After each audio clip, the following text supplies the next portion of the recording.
Well, one of the best ways, I think, of seeing the limitations of science is to imagine a lady whom I'll call my Aunt Matilda, who's baked a beautiful cake and she's displaying it to the Nobel Science Prize winners of the world, and asks them, I ask them as the master of ceremonies, I suppose, to analyze the cake. And of course the chemist will reduce it to elements and the physicist to elementary particles and so on. And we get a brilliant description of it.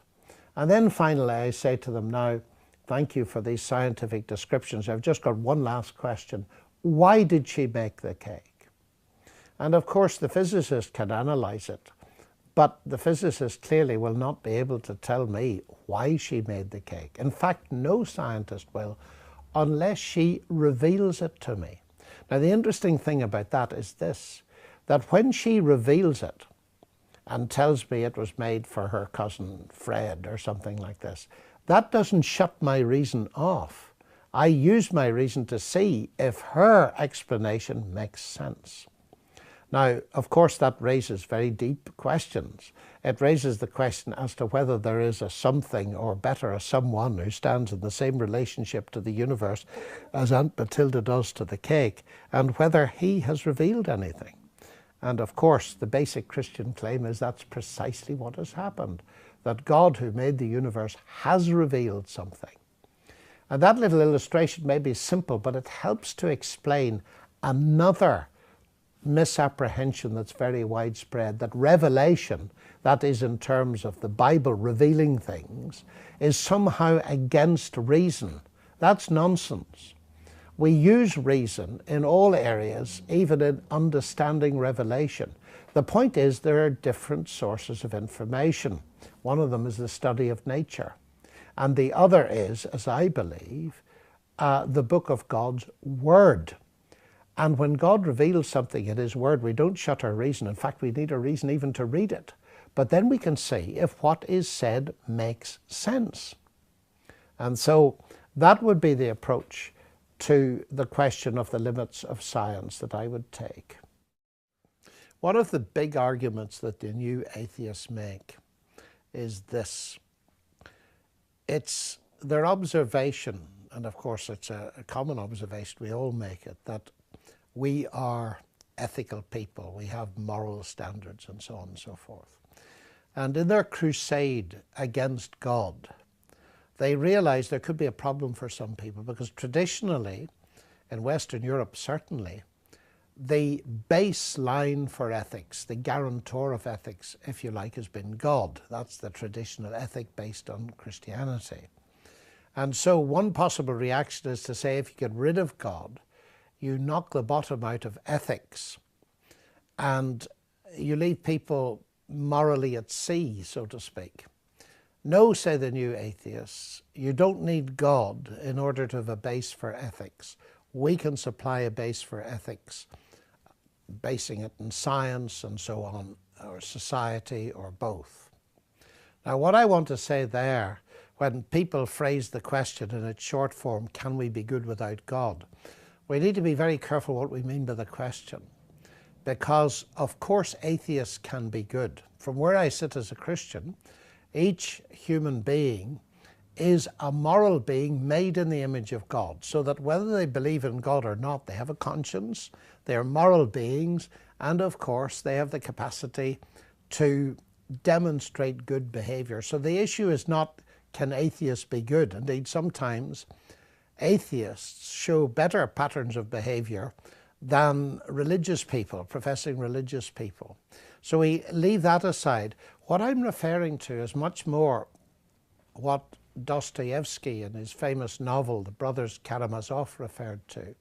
If God does not exist, everything is permissible. It's not talking about the question of whether an atheist can be good or not. Of course they can. It's talking about whether there's a rational basis for ethics if God does not exist. Now, if God does not exist, and some of the contemporary atheists are right, then there's no such thing as absolute morality. Everything ends up being relative, and we're all aware of the postmodern phenomenon. And that's a very interesting thing, because It's very hard to believe from practical experience that everything is relative morally. Some things appear to be absolutely wrong. For example, torturing babies. We have a sense that every sane person will reject that as being absolutely wrong. But the existence of such moral absolutes is highly significant. It was the famous Oxford philosopher J.L. Mackie that pointed out that there's a direct path from absolute morality to God. That it's arguable that if you have absolutes, and we appear to have them, whether we argue against them or not, they appear to exist, then that's a pathway to God. Now, on the other hand, if one is to take the atheist view, the question arises, where are you going to get your base for ethics from? Now, various attempts have been made to get it in the genetic structure of human beings, in social behavior, and so on. Well, this is a very big and important issue, but to cut a very long story short, it seems to me that these attempts to generate ethics bottom up fail for precisely the same reason that attempts to base rationality bottom up instead of top down fail. And oddly enough, and perhaps ironically, it was the Enlightenment philosopher David Hume that pointed the problem. He said you cannot get an ought from an is. And some people say, of course you can. If you want to catch the bus at 5 o'clock, you ought to leave now. The is that the bus is leaving at 5 o'clock, so you deduce an ought from an is. But that's cheating, because the word ought in English and most other languages has at least two meanings. That's the ought of prudence. That is, if you want to catch the bus, you've got to leave now. But there's no moral obligation being forced upon you by the fact that the bus leaves in 5 minutes at 5 o'clock. You might want to stay and listen to the rest of this conversation, for example. So we've got to be very careful that there's not a sleight of hand or a sleight of logic being used here. It's the question of moral obligation. How could a set of circumstances, and generalizing that, how could any configuration of genetics or whatever, impose a moral obligation on us? And I would be supposed as to say that a lot of the moral confusion that exists in politics, in law, in medicine and in business arises from that attempt. Every business and every profession will have its mission statement in terms of its ethical code of practice. But I notice that if you ask the question, who said so, what's the basic authority, there aren't any real answers, because having dismissed God as a possibility, they find that there's no other substantive argument that they can bring. And Holmes Rolston, in a recent book, said the pathway from evolution to ethics is fraught with difficulty. Well, it seems to me that's the understatement of the century. Richard Dawkins has, and I find this very interesting, in recent writing come to the conclusion that you can't get from science to ethics. And yet so many of the brightest minds in the world are trying to precisely do that, because they see that it's vastly important to give a base for ethics. I would want to argue that it is actually impossible. Ethics involves top-down causation and cannot be deduced simply from a bottom-up system of arguments. A lot of harm has been done by fundamentalist religion, and it's very important to face that. Not all of the analysis of the new atheists is false, and I have great sympathy with some of their criticisms of what one might call the unacceptable face of religion. But I would make several points. The first thing is that they run into an immense danger by lumping all religions together. And any classification that puts peace-loving Amish, for example, and Quakers in the same category as fundamentalist Islamic radical terrorists is almost useless. I've been, in fact, quite encouraged recently to see that Sam Harris publicly distanced himself from this attitude in front of Dawkins and co. and says, until we learn to differentiate between religions, we're going to outrage, and quite rightly so, people of moderate faith. So I think the first thing, and I said this to Richard Dawkins, that he, for example, wants me to distinguish between atheists. I pointed out that Stalin was an atheist, so was Richard Dawkins. Would they want me to attribute the kind of atrocities that Stalin committed to them? Of course they wouldn't, and I'd protect them against that accusation.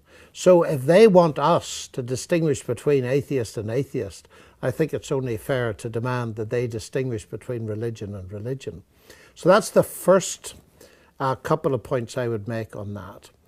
The second important thing is when it comes to Christianity, and of course I speak as a Christian, I can't act as a spokesman for other religions. They would have to defend themselves against these charges. But as a Christian, I would want to say firstly that I'm utterly ashamed of the kind of attitude that was shown in the Crusades, where professing Christians, Christendom, marched on the Turks and the Muslims and slaughtered them hip and thigh. And I would want to argue that this is totally unacceptable. But simultaneously, I'd want to say that this was not obedience to Christ that produced this violent behavior, it was disobedience. And that's very important to see that historically Christ was tried, indeed, for being a terrorist. He was accused of the very thing that the new atheists are accusing religion of, and Pilate, the Roman procurator, publicly exonerated him from it. So that to accuse Christ of fomenting religious insurrection is simply false. He famously said to Pilate that his kingdom was not from this world, and he explained what he meant by it. Otherwise, my servants would have been fighting so that I shouldn't have been delivered to the Jews. So the Christian stand, presumably, following Christ means to renounce violence. And I think it's immensely important to say that that's not true Christianity, it's disobedience to Christianity. But then we notice another and very important phenomenon. It seems to me the new atheists are very, very thin on their historical understanding. First of all, they want to make religion responsible for a great deal of violence and suggest that violence and cruelty lie at the heart of religion. But then simultaneously, they want to suggest that atheism had nothing to do with the atrocities of Pol Pot, Stalin and Mao Zedong, to name three of the leaders of the most atheistic regimes that the world has seen. So they airbrush out 20th century history. And Richard Dawkins says he can't imagine an atheist who would destroy Chartres or any of the great cathedrals of the world. Well, that seems to be abysmal ignorance of what Stalin did in Russia. Thousands of churches razed to the ground and Christians persecuted and so on. So one of the things that concerns me about the new atheist take on religion and on atheism is that they're wrong on both counts, and they're wrong because of their very superficial attitude to history. Now, I expect them to be very negative towards theology, but to have such a shallow and inaccurate view of history strikes me as very dangerous. One of the issues related to the who created the creator is this, that Richard Dawkins, and it's the heart of his argument in chapter 4, I think, of his book, he says that God is clearly no solution to any question because, by definition, God is more complex than the thing you're trying to explain. So that's absurd. And I want to say, no, it is not absurd. That in ordinary life we're used to this all the time. And the illustration I often give is that if in a cave in China we find two scratches, simply two scratches, and a Chinese archaeologist exclaims, "Human intelligence," and I say, but don't be ridiculous, those are only two scratches. You're postulating a human mind to explain them. The human mind's far more complex than those two scratches, so your explanation is no explanation at all. Now, she might well say, look, those two scratches form a Chinese character, which means a human being, the Chinese character Hun. And because the scratches are semiotic, they carry meaning, they're signs, the only explanation that makes sense is in terms of something much more complicated than them. So in itself, the idea that an explanation cannot be more complex than the thing that's being explained is simply false.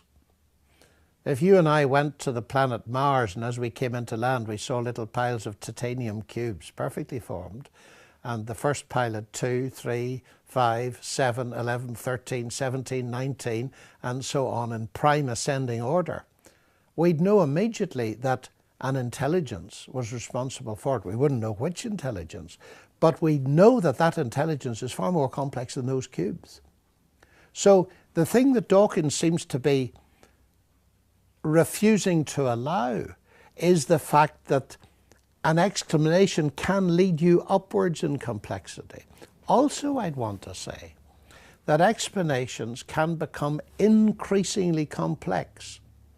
You think of a falling apple and its first description in terms of Newton's law of gravitation. Well, already many people won't follow that. But if I then start describing it that actually Newton wasn't quite right, Einstein came along and said it's due to warping in space-time, that's left most people miles behind. So the explanation is actually getting more complex. And for some fundamental things at the quantum level, we have theories like quantum mechanics and even more so quantum electrodynamics that are horrendously complicated. But people believe in them, not because they're simple, they're not simple, but because simplicity is not the only criterion of truth. Sometimes people like me who are scientists and believe in God are accused of believing in a God of the gaps, which amounts, crudely put, to, well, we take some phenomenon in the universe, I can't explain it, therefore God did it. And it needs to be emphasized there that although gaps may be interesting, and we can come to those in a minute, the major evidence for God is not in what we don't understand, but in what we do understand. First of all, in the very fact we can do science. That, to my mind, is one of the great evidences of a divine mind behind the universe, as I argued earlier. And then it's the whole show. The heavens declare the glory of God is the way the Hebrew poet put it. And that would be by initial reaction. I think perhaps the best way to explain it is in terms of Sir Isaac Newton, probably the most gifted scientist who's ever lived. When he discovered his law of gravitation, he didn't say, now I understand how the planets move, so I don't need God. Not at all. In fact, the more he understood, the more he worshipped God who'd done it that clever way. So he wasn't believing in a God of the gaps. I can't explain it, therefore God did it. He was saying, I can explain it to a certain extent. And these explanations are so wonderful and they can be compressed so brilliantly into mathematical formulae that that is evidence of God. It was Kepler who first of all suggested the planets moved in ellipses, that said that it was so wonderful that God had revealed the way things worked and that we could describe them in the language of mathematics. And then he talked about thinking God's thoughts after him. All of these people, their worship for God and their admiration and faith in God was increased by what they understood, not by what they didn't understand. Now, of course, there is a residue of something to be said about these gaps. I would want to, possibly because I'm an Irishman, distinguish between two kinds of gap. There's the bad gap, that is, at a certain stage in science we can't explain it, but then as science develops we will be able to explain it. I call those bad gaps. But then there could just be gaps in knowledge that are widened by science or increased by science. And one of those, which I discuss in detail in my book, has to do with the origin of life. In 1953, when Miller-Urey won the Nobel Prize for their experiments on bombarding a mixture that was supposed to resemble a primeval soup with electricity and discovered some of the building blocks of life, of the proteins, the amino acids, that was hailed as the discovery of the secret of life, and they got the Nobel Prize for it. But we're now over 50 years later, and the difficulties seem much greater because at that time they didn't know of the digital nature of life as reflected in the DNA code. So that there, it would seem to me, is a gap that's being revealed by science. But it's a much more complex thing to go into that. So to sum that point up, I think I would want to say this, that no, I don't believe in a God of the gaps. That is, my faith in God does not depend in me using God as a place filler for the bits of the universe that I don't yet know how to explain scientifically. As far as science goes, in terms of the evidence that science gives pointing towards God, I would want to say it's the science I do understand that points me towards God, not the science I don't. The Christian use of the mind is something enormously important because there have been times in the history of the Christian church where there's been more than a strand, a current, one might say, of anti-intellectualism, as if it was wrong to use the mind. But that's a very shallow and dangerous attitude. It forgets, for instance, that the very first commandment that God gave was to love the Lord your God with all your heart, soul, mind, and strength. That God, after all, invented the human mind, so not to use it would be an insult to him, as not using our hands would be an insult to him in that sense. So it seems to me this is enormously important. It's important for another reason, though, because if we're going to commend the Christian faith to the world, and suppose here we are, we've been highly educated, as some of us have, in some of the best universities in the world, and in our profession we've built up a great deal of expertise, but our Christian faith has not grown to the same extent. Well, when people in our profession who are not Christians talk to us about Christian things, they realize that we haven't thought them out. And how is it that we've such professionally high qualifications and yet our faith seems to be almost inarticulate? Now that seems to me to be a very serious thing. It also is one of the reasons why faith, expression of Christian faith, gets shifted out of the public space into the private space, because people realize that they haven't thought their position through, so they can't articulate it, so they keep it for church or home. They maintain their private Christian devotions and reading, but they do not maintain any sort of public cutting-edge witness, simply because they haven't used their mind consistently, in the sense that they've used it on their business or their profession, but they haven't used it to get to study the Bible, to get to know their faith, to get to know how to articulate it, how to answer the questions that have been raised in contemporary society. So the mind is enormously important. As a person thinks, so is he, says the Bible. So we need to somehow redress that imbalance that was characteristic, and alas, one still sees it sometimes today in certain Christian circles, that subtle anti-intellectualism. That's a very interesting question, that people who are both scientists, they look at the same evidence, and I feel it points towards a creator and other people feel it points away. How does that possibly happen? Well, I think the answer to that might be quite subtle and sophisticated, because the relationship between a person's worldview and science is not often very clear. Which comes first, the chicken or the egg? Is it the atheistic worldview that comes first?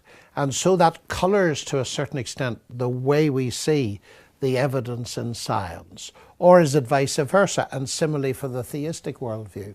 And usually with most people it's a mixture, actually. For example, in my case, I was a Christian believing in God long before I ever understood anything about the higher reaches of science, so that one might argue that science has confirmed my faith. Well, yes, that's absolutely true. I try as hard as I possibly can to look at it through the eyes of an atheist. Now, some atheists are quite explicit that their atheism comes first. One of the most famous is Richard Lewontin, the professor of genetics, who said that it wasn't his science that compelled him to accept a materialistic explanation of the universe. It was an a priori materialism. You start with materialism. And he said that materialism is absolute. And I'm quoting now, "We cannot allow a divine foot in the door." Now, he is breathtakingly honest. He starts with his atheism, and he uses that as a lens through which he looks at his science. So, in one sense, I can't answer the question because I can't speak for other people. The evidence is out there, and all I feel I can do is say, well, to my mind, that points towards God, and here are the reasons. And it's up to someone listening to me to determine, well, is that a priori theism, or does it really constitute evidence? I think it does. I've tried to take very seriously the atheistic case. What disturbs me about the new atheists is they do not appear to take very seriously the Christian case, so there's a bit of an imbalance there. Suffering and evil constitute the greatest problem that any of us have when facing these questions, and one can understand the reaction of many people when they observe cruelty, violence, suffering, evil, and say, well, I can't possibly believe in a God. And I can understand that. I must say, as a Christian, it constitutes a major problem. And it would seem that in one sense atheism has solved the problem. That's just the way the universe is. It's surprising anything goes right. It's just basically amoral, blind, purposeless, and so on. Well, yes, there is a sense in which atheism does solve the intellectual problem. But we have to notice that it doesn't take away the suffering. That's the first thing. And secondly, we notice that it leaves no hope whatsoever. Now, of course, that may well be the situation, and we've got to face it.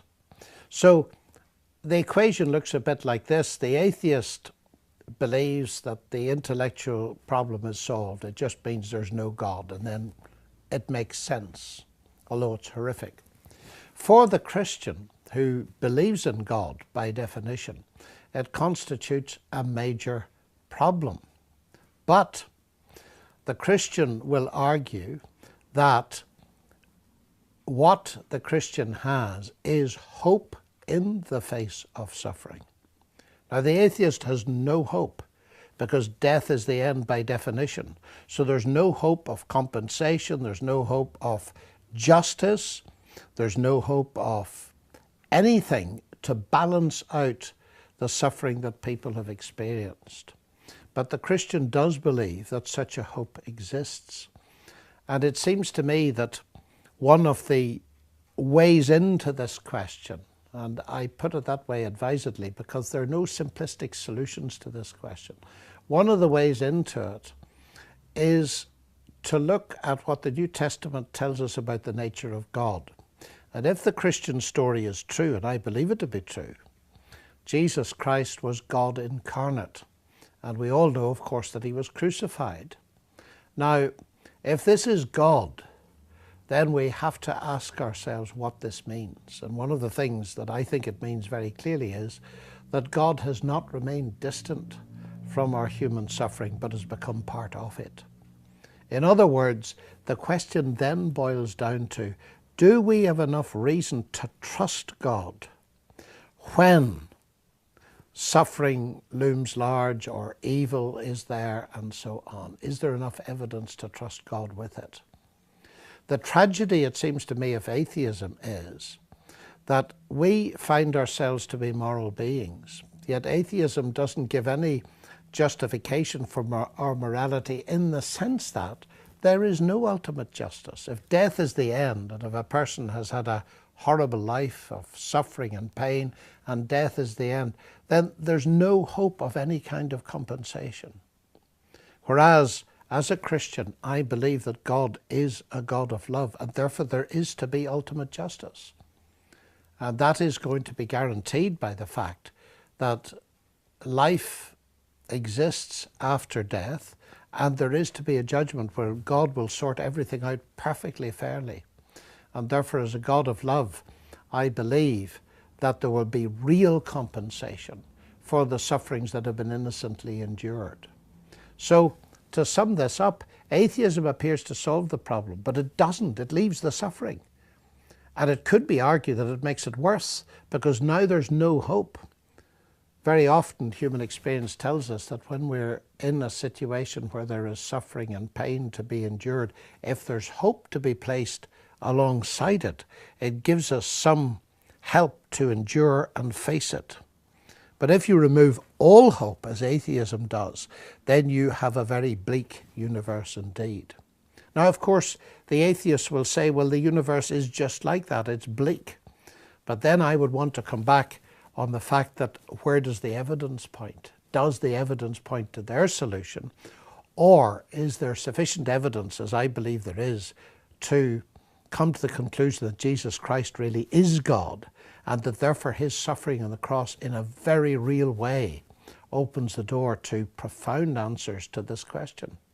Well, I think that the best way we can prepare ourselves is to get engaged. We don't learn how to defend Christianity by reading books about it. Books are very useful and very helpful, but we need to be engaged, talking to people around us one-on-one, and finding out what questions they're asking. So very often when I meet someone for the first time, I ask them questions and keep on doing so until they ask me one. So often we are coming to people with preconceived ideas and we want to tell them what we believe. But we need to be, at least I feel, we need to be genuinely interested in what other people think. And so I want to find out what they think. So I'll keep asking them until they ask me.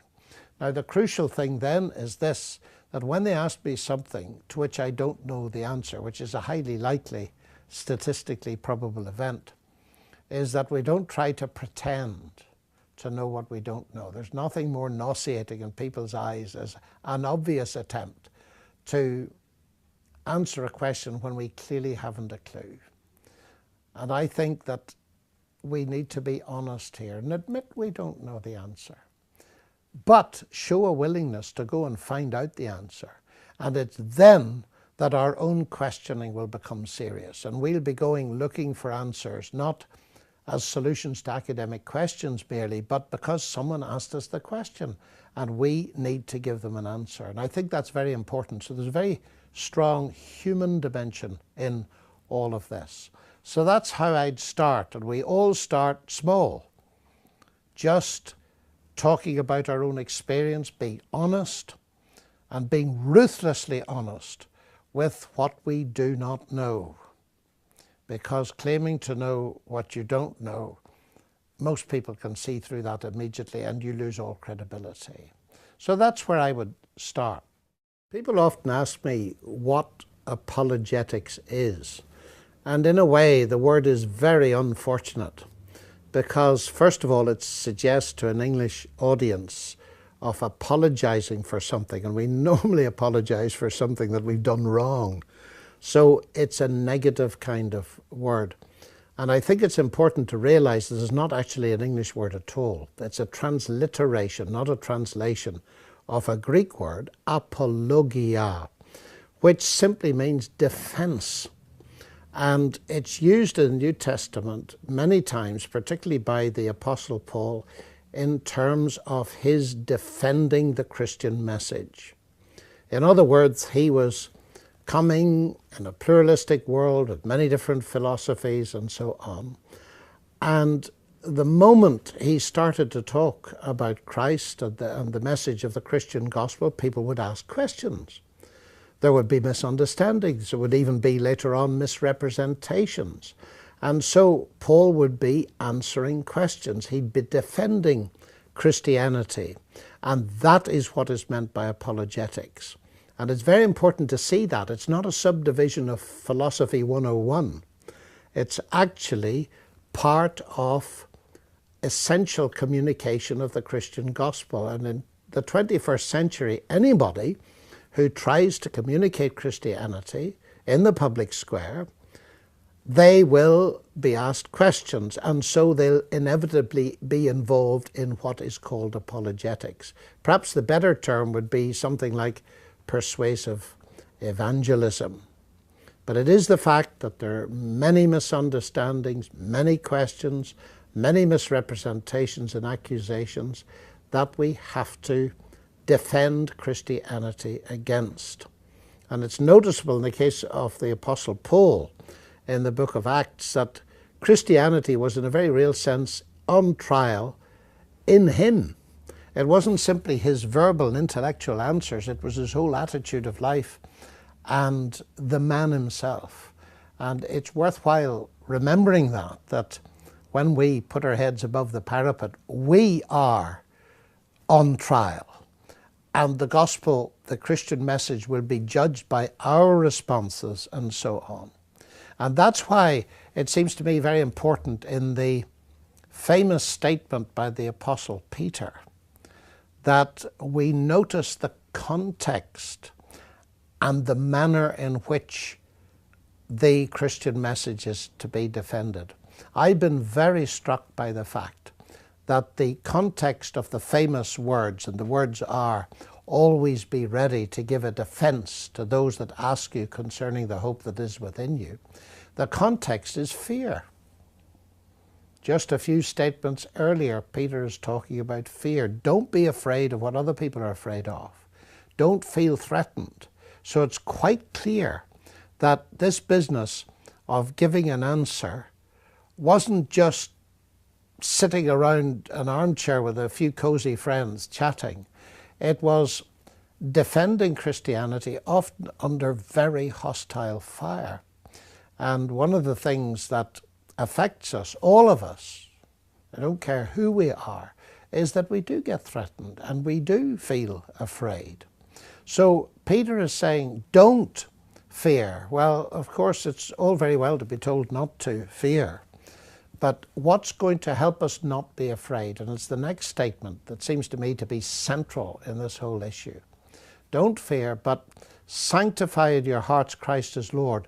That means to set apart Christ as number one in our lives, as the basic center, the central focus. And we set him apart as Lord and governor of our lives, and then be ready to give an answer.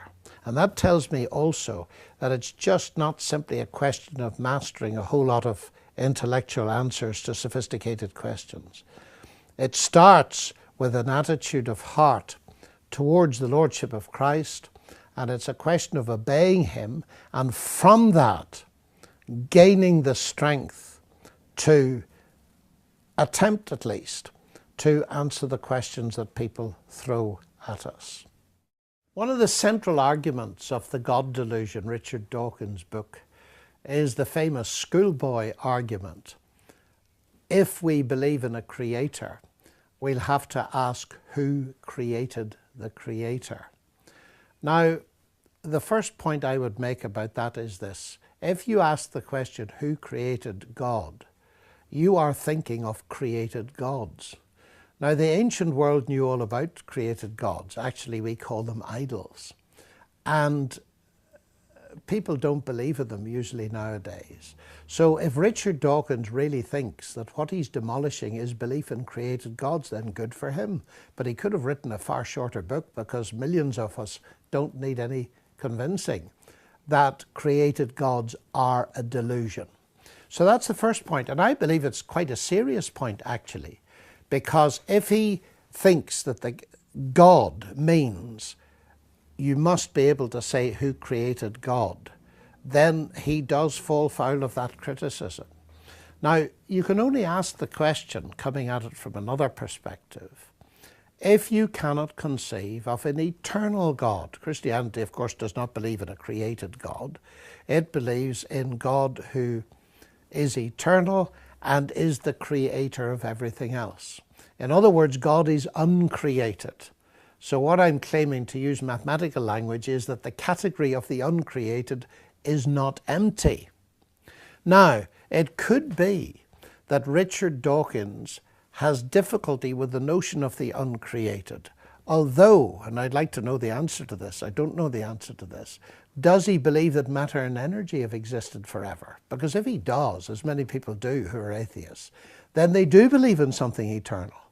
So the problem must be that they can believe in something eternal, but they don't believe in an eternal person, an eternal God. But where's the logical difficulty? If you admit that something eternal exists, then postulating that an eternal person exists. On the other hand, if they believe that matter and energy are finite, we can ask them their own question: who created that? And who created whatever created that, and so on. You have an infinite regress unless you can see that the buck must stop somewhere. And of course the Christian doctrine is that God existed eternally, so that by definition the creation buck, so to speak, stops there. So I really think that in a way the game is given away by asking that question. Dawkins is thinking of created gods, which are a delusion. Yeah, sometimes people think that it's all simply a matter of logic, and if they get a brilliant argument, then somebody who comes up with an opposite argument is bound to concede defeat and all of that. I think this is much more complex. It's a matter of human interaction and so on. And that good argument is useful, of course, and is very important, because I believe, as much as the atheist believes, in the importance of rational argument, and as a scientist even more so. But we need to remember that there are more subtle forces at work here.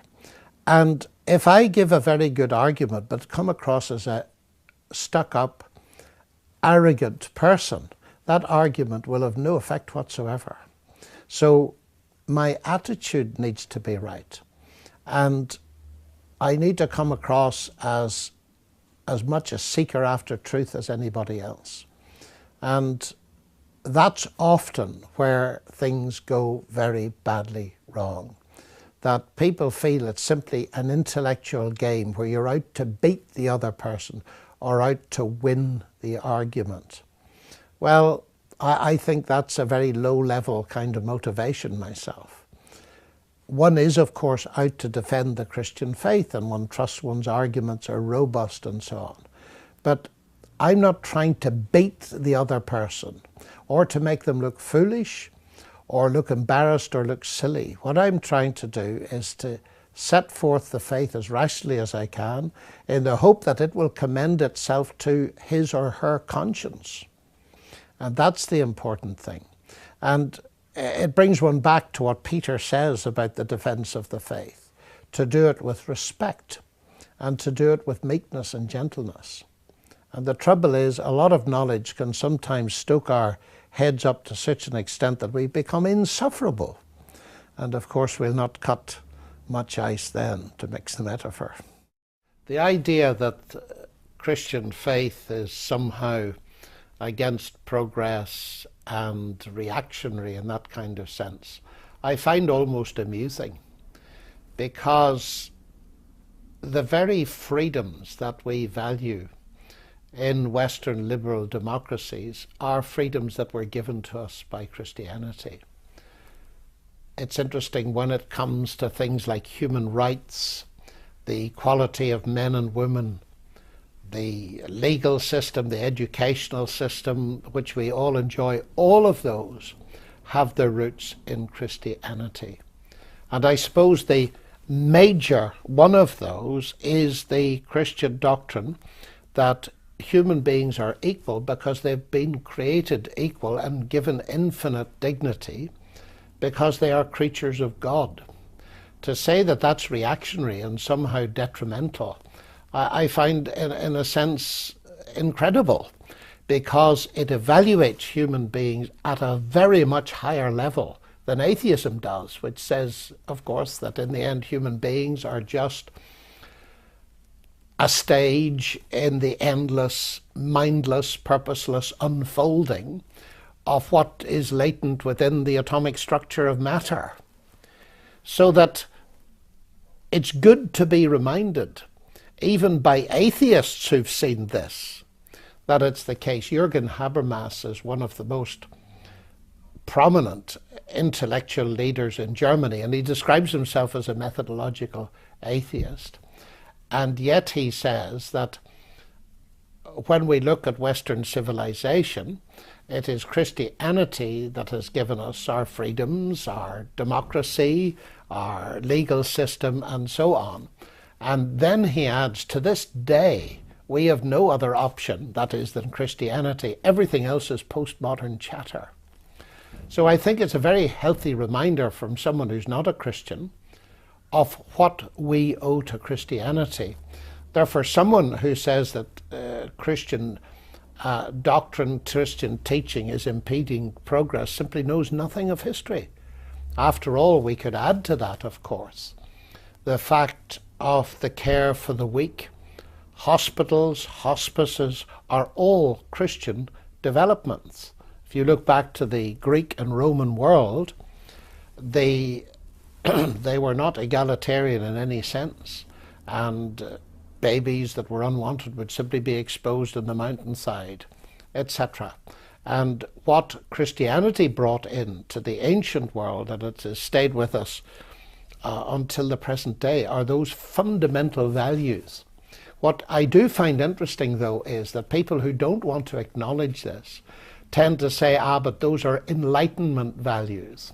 Well, of course they're not. The Enlightenment got them from Christianity, but then the Enlightenment attempted to get rid of God. And as somebody has said, what the Enlightenment added to everything was the fact that they introduced the terrorist method of cutting off the heads of people with whom you disagreed. But the basic human values, all of them stem from Christianity. And the danger, I would say, is by jettisoning Christianity, we will discover that we'll make the world a very much worse place to live in. It's very interesting that the European Constitution, which is a very long document, makes no mention of God. And there was a great deal of wrangling and discussion as to whether Christianity should be mentioned. But they decided in the end to airbrush out the very thing that is the mandate for the freedoms that all of us enjoy. That strikes me as extremely odd. Can one see evidence of a creator in nature? I believe that one can. Nature is not neutral. It's not, as Stephen Jay Gould, the famous paleontologist, put it, that whatever we think of God, there's no evidence of him in nature. I think there very much is. But I would start actually with the fact that one of the biblical claims is that the heavens declare the glory of God and the earth shows his handiwork. And I always remember, because I studied in Cambridge, that the brilliant scientist James Clerk Maxwell, who gave us electromagnetic theory, had inscribed over the door of the Cavendish laboratory, where many of the epoch-making experiments in physics were done, "Great are the works of the Lord, sought out by those, or studied by those who take delight in them." That James Clerk Maxwell, along with many of the great pioneers of science, indeed practically all of the early ones like Galileo and Kepler and Newton, they saw evidence of God in nature, and in fact they devoted their science to explicating that evidence in, as Galileo put it, the language in which God had written it. That is the language of mathematics. So my first response to it is this, that the Christian cradle gave birth to modern science in the sense that the contemporary scientific set of investigations arose because of the conviction that there is a designer, there is an intelligence, there is a God who created and upheld nature. That set people free and encouraged them actually to do science. And one of the greatest evidences to me that that is the case is the fact that we can do science at all, that we can do mathematics, and we find the mathematics that we do in our heads in here corresponds to what we find in the universe out there. It reflects what Einstein said: the only incomprehensible thing about the universe is that it's comprehensible. He saw there was a problem. How is it that the human mind in here can develop formulae, equations, mathematical descriptions that reflect what's going on out there? Well, atheism, which is one worldview that's very dominant in the academy today, tells us that the human mind is simply the accidental byproduct of a mindless, purposeless process. Well, one begins to wonder how such an apparatus could begin to deliver any kind of truth at all. And indeed, many noted philosophers like Alvin Plantinga are bearing down on this, that this atheistic explanation of the universe undermines the very rationality which all scientists must believe in to do their science. Whereas Christianity tells us, or theism more generally tells us, that the reason we can do science is that the same God that created the universe out there ultimately is responsible for the creation of the human mind in here. And that makes perfect sense. So that I would start with the very doing of science. To quote Professor Richard Swinburne of Oxford, science explains. Of course it explains. But, as he says, I postulate God to explain why science explains. In other words, the very order that we discover through science is a pointer towards something deep and intelligent underlying that order. But then, of course, I would come to the actual science itself, that we discover that we live in a fine-tuned universe. The fundamental constants of nature have to be very precisely within very small tolerances if you are to have a universe in which carbon-based life is possible. And I'm interested in what some of the physicists, who are not necessarily theists, are saying about it, that it is an overwhelming indicator of intelligence. So those kind of things seem to me to be mount up, and one tends to agree with Fred Hoyle, who, when he found the carbon resonances that are necessary for carbon to be created, said something like a super intellect has monkeyed with physics and chemistry. So that would be my start in indicating that science points towards the existence of God. And one of the most eminent cosmologists and astronomers, the father of modern astronomy, Alan Sandage, points out that the very existence of this order is something that points him in the direction of believing in God. For him, that's the only explanation of the order that makes any sense. This question of the relationship of faith to reason is one that one comes up against all the time. And the question is often put as if faith and reason were opposed. That, to my mind, is nonsense. It's coupled with an impression that people get that faith is something that occurs only in religious situations and therefore isn't worth talking about. Richard Dawkins talks about faith heads, or roughly equivalent to cloth heads, I suppose, and that reason is associated with science and therefore we take it seriously. Well, that is to make an error in both directions. Firstly, faith and reason walk hand in hand in both science and theology. So that we need to unpack this just a little bit. Faith, of course, our English word comes from the Latin word fides, which means trust. And in its normal usage, faith, reason and evidence are words that belong very much together. If I go into my bank manager with a project of making money, the issue for the bank manager is, can he place his faith in me? Can he trust me? Of course, in these days of financial crises, the problem might be the other way round. Can I trust the bank manager? But leaving that aside, can he trust me? Now, he will want reasons to trust me. He'll want evidence on which to base his faith in me, and he will ask me a whole series of very penetrating questions in order to see whether his faith is justified. And that applies right across the board. When we say we have faith in something, we trust it, we believe in it, the next logical question is, what reasons have you got? What evidence have you got for believing it? So if I say God is the creator of the universe, you are perfectly justified in saying, what reasons have you got? So that we need to distinguish faith from blind faith.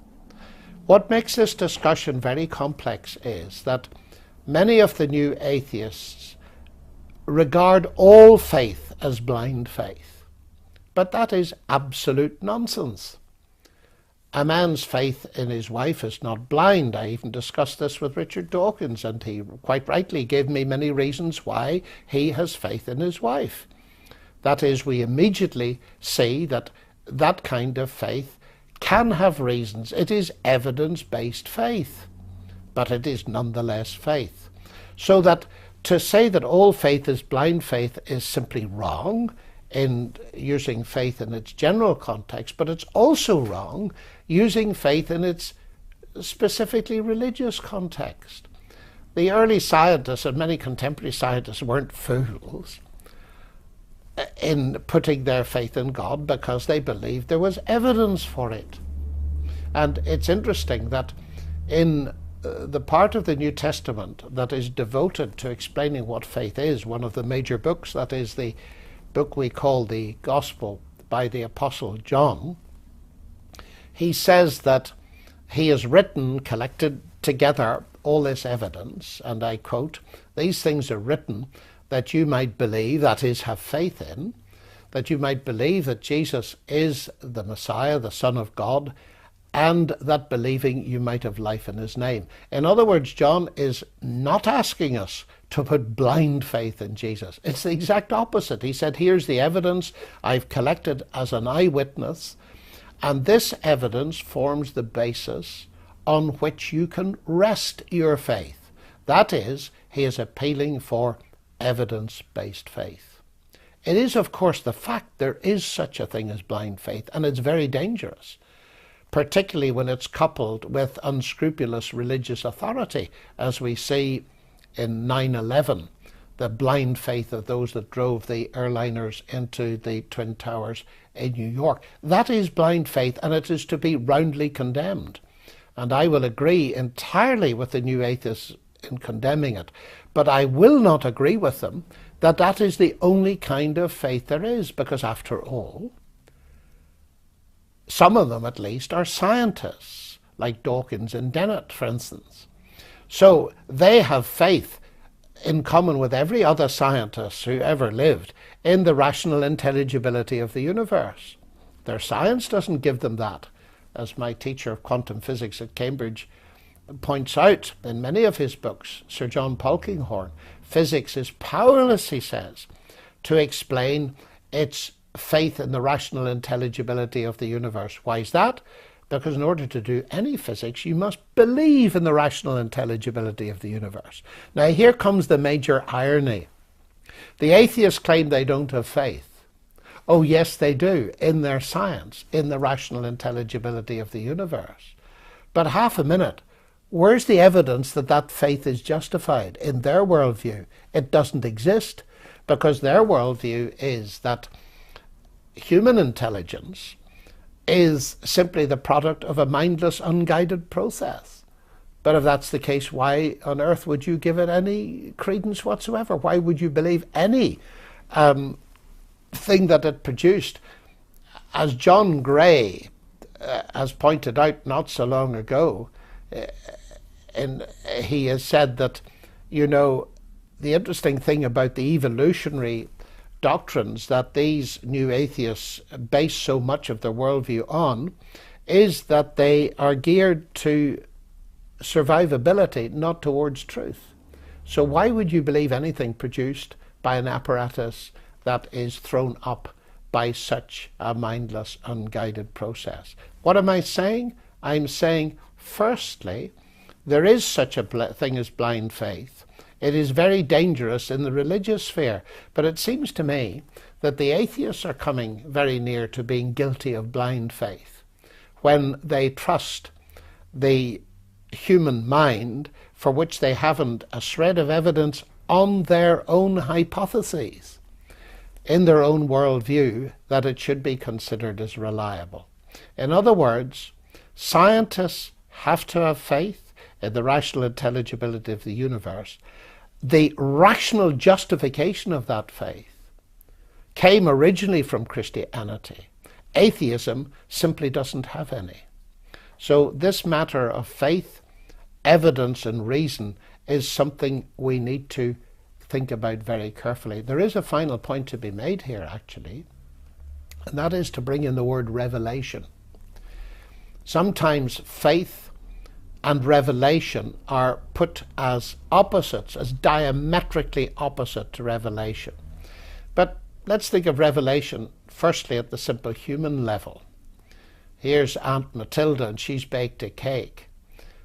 Scientific analysis cannot tell you why she made the cake. You'll never find out unless she reveals it to you. But if she reveals it to you, that doesn't mean you shut off your reason. Indeed, you'll have to use your reason to understand the content of her revelation. That's absolutely obvious. And you can check by using your reason whether what she reveals to you made sense. If she says she made it for her son Jim, and you know she's a son Jim, then that makes perfect sense. At the higher level, it's exactly the same as this. The Bible claims to be revelation. Now, I believe that that is the case, but an atheist reading it doesn't have to start by believing that. They simply read it as data. And any data requires reason to even understand it. I have never yet met anybody, Christian or not, who can read the Bible without using the reason. So to say that reason and revelation are opposed is to make a fundamental category mistake. The issue is simply this. We get data from nature, we use our reason from that. The Bible claims to be a revelation of God. It claims to be God speaking. We use our reason on that. What is being claimed, though, is that there is certain information in Scripture that unaided human reason could not on its own gain. But what we are certainly not saying is that that revelation is against reason. Of course, it's nonsense. It proceeds from the source of all reason, God himself. One of the points that's constantly made these days by the new atheists is the idea that God is some kind of heavenly dictator, a big brother who's constantly spying on you and watching you and is out to spoil your enjoyment. And as human beings, we want to be free, and we need to get rid of the shackles of such an obsolete view of things. Well, it seems to me that at a number of levels, this is a very distorted view and an extremely simplistic view. Of course, none of us like dictatorships. We've had enough of them. And a heavenly dictator would presumably be much worse than an earthly dictator. But the first thing I would want to say, that when it comes to the God who's revealed in the Bible, we get two complementary sides to his character. Now, the new atheists clearly don't like the idea of a God who is judge. Christopher Hitchens talks about God pursuing you after you're dead and all this kind of thing. And by emphasizing that side, which we'll come to in a moment, they fail to see that there's another side, and that is the revelation of God who loves us and cares for us. To take simpler things first, one could, I suppose, say that the institution of marriage is a terrible thing, because who would want to have a woman watching them all the time in the house, or a man? and so on. And that kind of a description, though factually it could be taken as true, one person is watching the other, would leave out all that is wonderful about the relationship of care and affection, of love and trust, and so on. So it is a distorted view. And many people, for example, especially if they're undergoing hardship and difficulty, have been comforted in their hearts by knowing that there is a God who cares for them. But to take this a little bit further, it's the idea of judgment and accountability that lies behind this. Human beings claim they want to be free, and they see God as a threat to their freedom. Well, the first thing to notice is this, that if there is no God, then this life is restricted to 70 years, more or less. And the blind forces that created us are going to get us in the end. They're going to crush the very life out of us. And we end up in a kind of silence of an eternal tomb. It's some freedom that, when we're ultimately at the mercy of mindless forces. On the other hand, if you believe, as I do, that there is a God, then certain things follow from that. And one of them, in Christian belief at any rate, is that death is not the end, and there is accountability and judgment. And the interesting thing is that when we read some of the biblical descriptions of that judgment, they are highly poetic, and they go like this: let the trees clap their hands and let the mountains sing, because God is going to come and judge. Far from seeing the judgment of God as something grim and awful to be feared and run away from, they were delighted that God was going to come and judge. Why was that? Because it meant that justice was going to be done. Now let's look at the atheist position. It claims to be interested in justice, but the fact is that millions, if not billions of people will never get justice. If people don't get justice in this life, and very few do, there is no next life for them to get justice in. So in the end, they get no justice whatsoever. Whereas the Bible clearly tells us that God is a just and fair and loving judge. And so if people do not get justice in this life, there will be a judgment at which they do get justice. And that therefore backs up the fact that the new atheists are wrong when they claim that our conscience is essentially an illusion. The new atheists are wrong when they claim that conscience is an illusion. It isn't an illusion. This is a moral universe.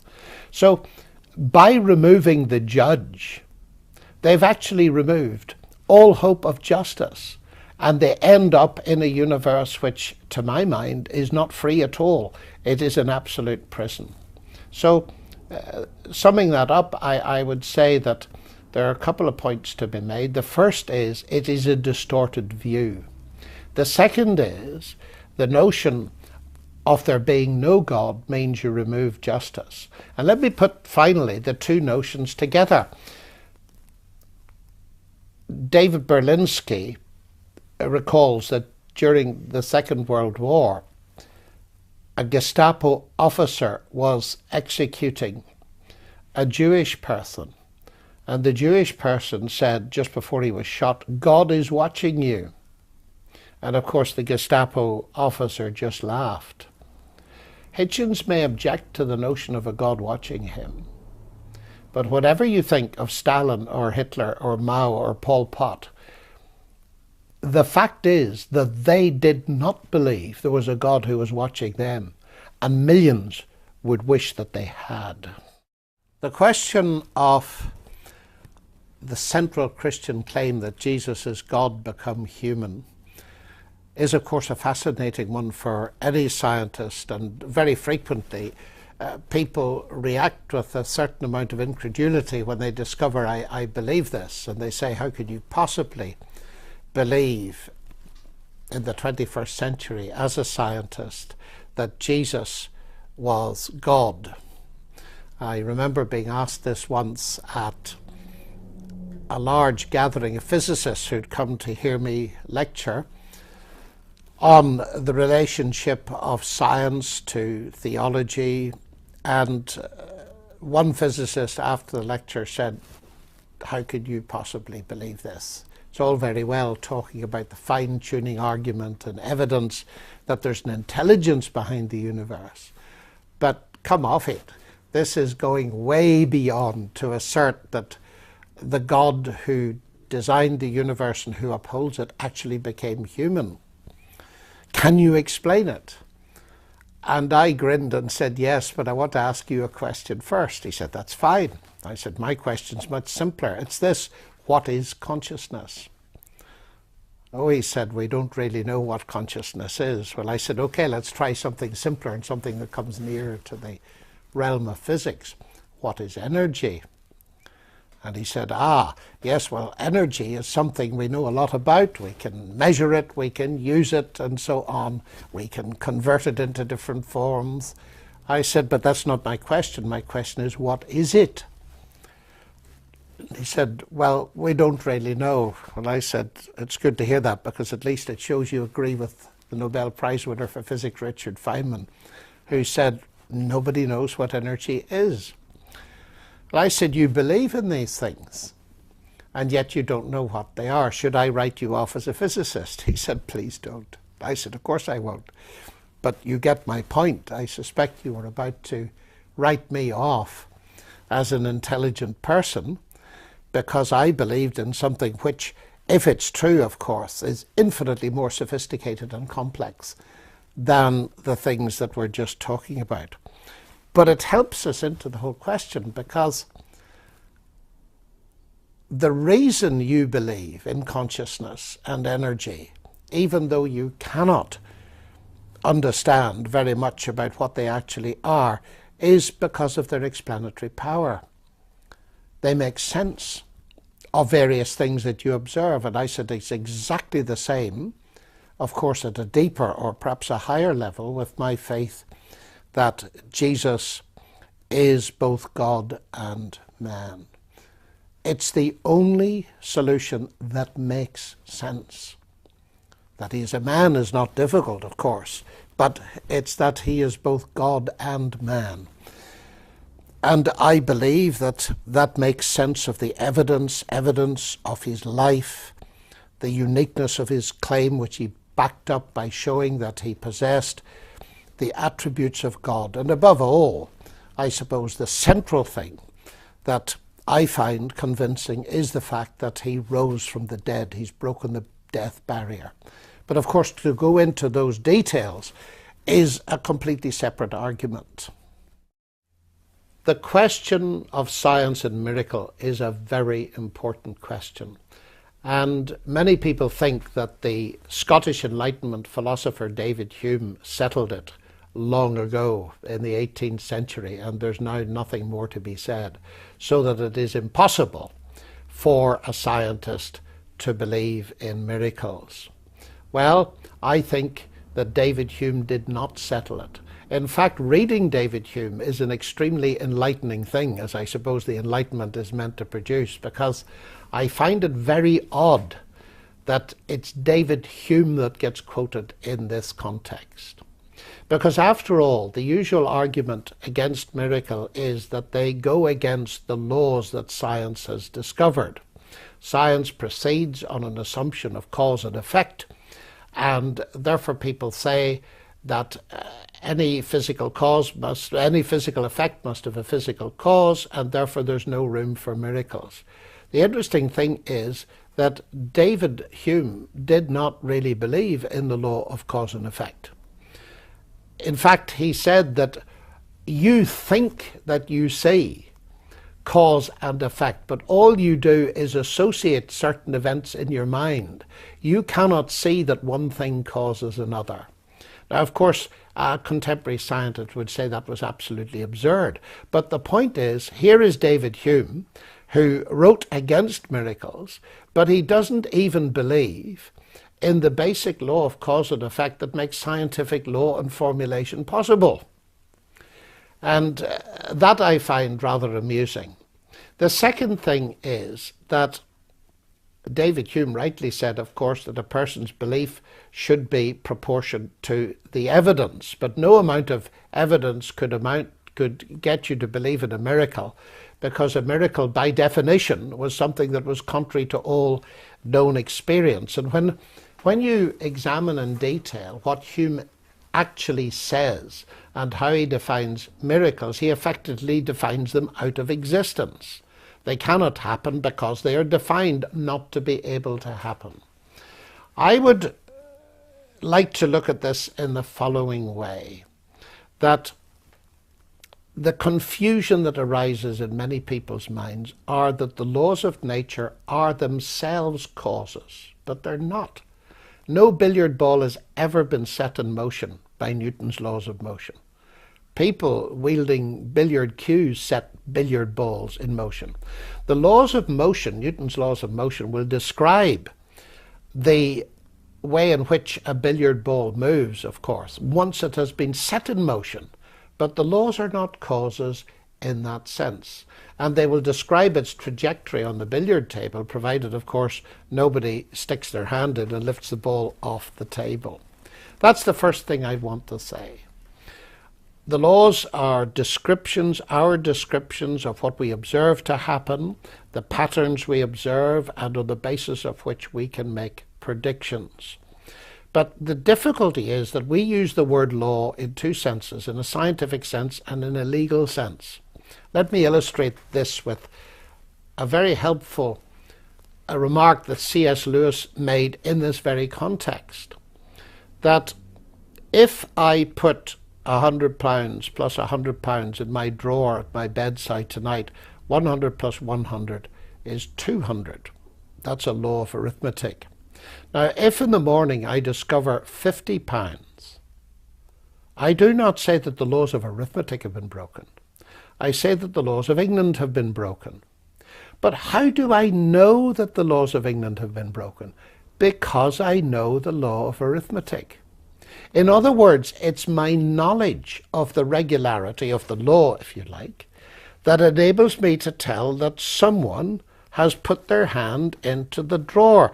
Another event has transpired, and it's my knowledge of that law that enables me to say that something outside that system, if you like, has occurred. Now let's extrapolate this up onto a much higher level. As a Christian, I believe there is a God who's designed this universe and upholds it. And he has built into it those regularities which we have encoded in our scientific laws. They're the regularities. They are the way in which the universe normally works. But God the Creator is not a prisoner of those laws. He can feed, if he so wishes, a new event into the system. And of course, as C.S. Lewis points out, the laws immediately take over. If you turn water into wine, then if you drink too much of it, it will intoxicate you, according to the normal law of nature. But the laws of nature cannot forbid God feeding a new event into nature. After all, the laws of nature cannot prevent God creating the whole thing in the first place with the regularities that science has observed. So it seems to me to be a very wrong kind of deduction to say that science prevents somehow miracles. Now, of course, scientific observation can make miracles very improbable. We observe that dead people don't normally rise. That is, of course, the case. But you see, if you're going to recognize a miracle, and after all, a miracle is by definition something very much out of the ordinary, you've got to know what the corresponding regularities are. Otherwise, you couldn't tell whether the thing was a miracle or not. You see, David Hume and many others thought, and it's still very popular, the idea that the people that wrote the New Testament, for instance, wherein the miracles of Jesus are recorded, were of course pre-scientific. They hadn't a notion about the laws of nature, and therefore they found it very easy to believe in miracle. That's nonsense, actually. For instance, Joseph, when he discovered that his bride-to-be was pregnant, didn't say, oh, a marvelous miracle. Of course, yes. No, he wanted to divorce her. Why? Because he knew as well as any modern where babies came from. He wasn't an idiot. He knew the normal law of nature. And so it took an enormous amount of persuading, actually directly by God himself, before Joseph understood that here's something very special, indeed extraordinarily special. This was God feeding himself into nature, not simply a new event. But the point is very clear. It was made again by a blind man whom Jesus healed. He said, look, he said to the people that were questioning him, he said, from the very beginning of the world, it's never been heard that a man that is born blind gets his sight back. He knew the norm, and so he recognized that what Jesus did was a miracle. Of course, they are right who warn us that we shouldn't accept all miracle stories. Some of them are bizarre and absurd in the extreme, and that's why I'm deliberately confining myself in this little discussion to the miracles claimed on Jesus' behalf in the New Testament. We've got to take each one on its merits, and therefore we've got to ask, with David Hume, what is the evidence on which this is based? And because some of these things are so staggering, in the particular the resurrection of Jesus Christ, we'd have to have enormous evidence. But I would want to claim that we do.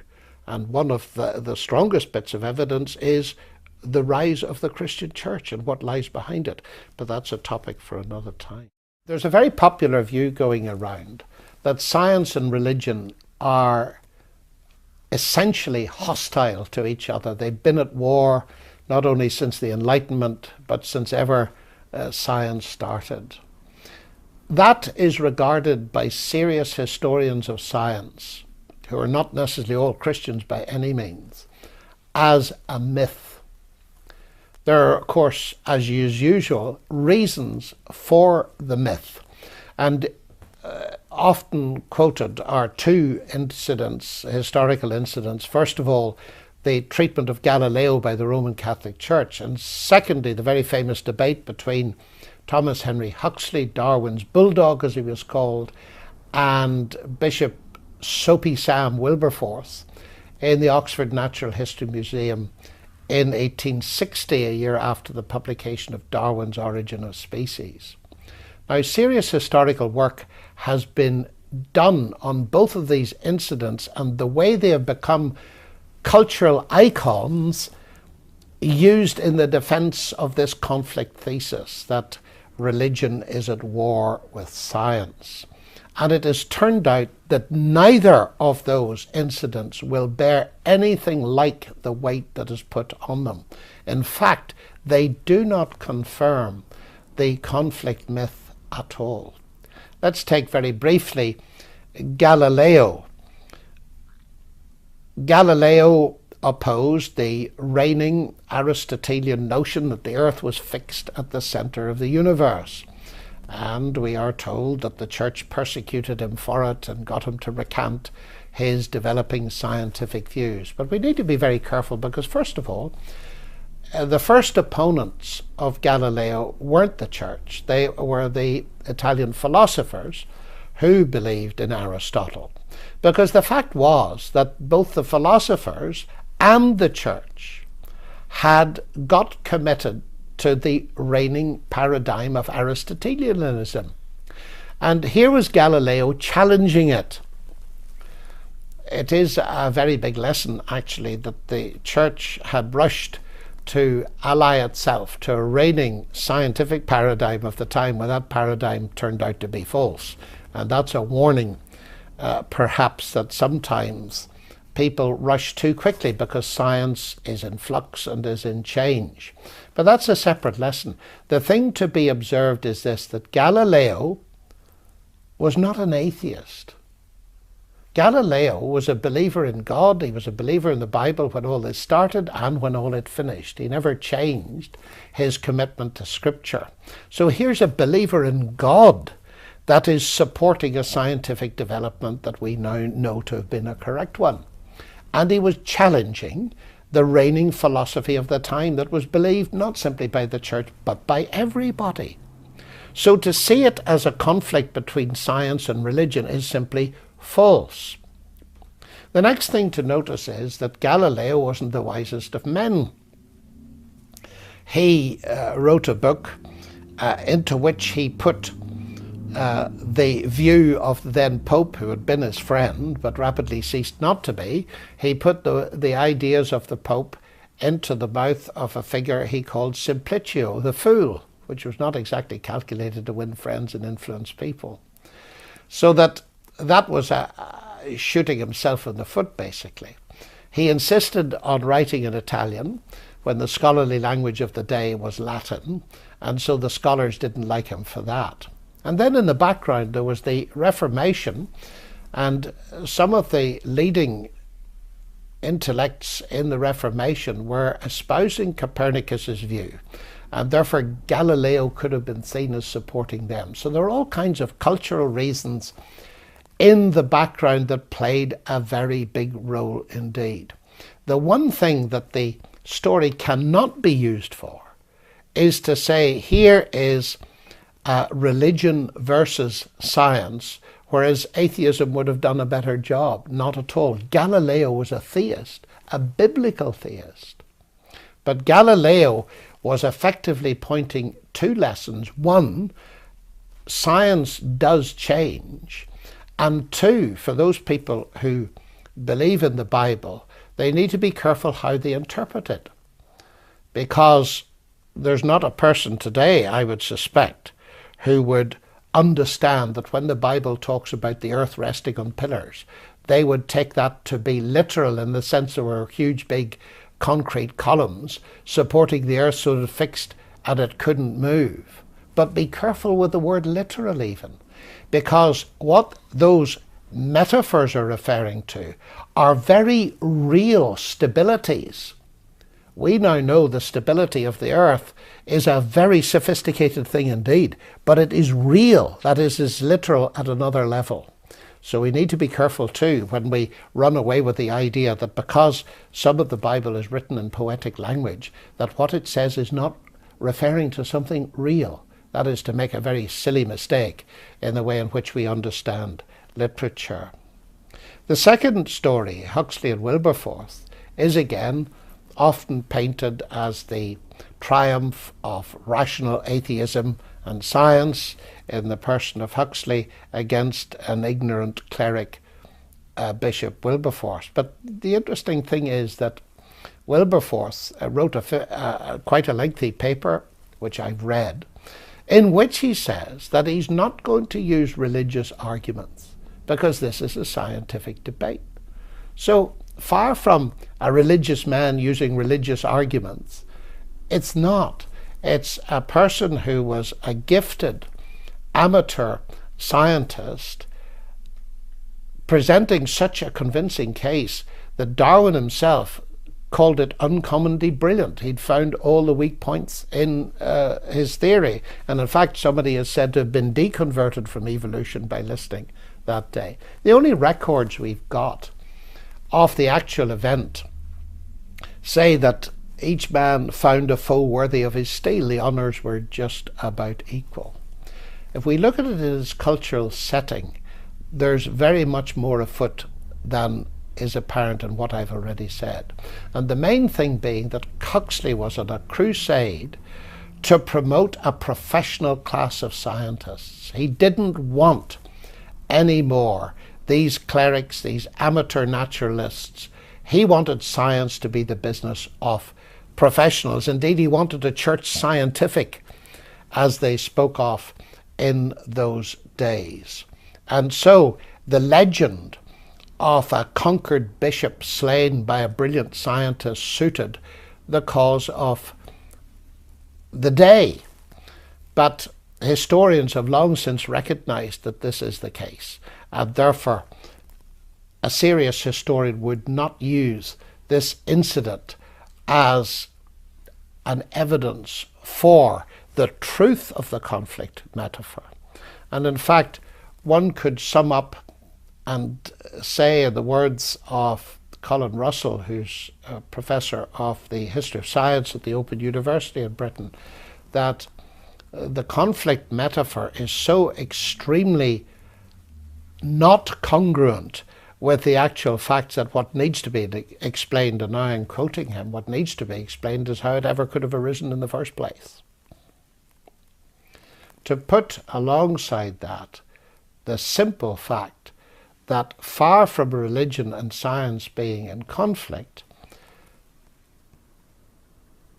Christianity was the cradle out of which science grew. And C.S. Lewis sums up Sir Alfred North Whitehead's work on this, and Merton's thesis, and various other things magnificently in the following statement. He says, men became scientific because they expected law in nature, and they expected law in nature because they believed in a lawgiver. Far from religion hindering the progress of science, it was the basic conviction that there was a God, a lawgiver, behind this perceived order that spurred people on, like Newton and Kepler and Galileo and so on, to make the magnificent contributions to science that they did.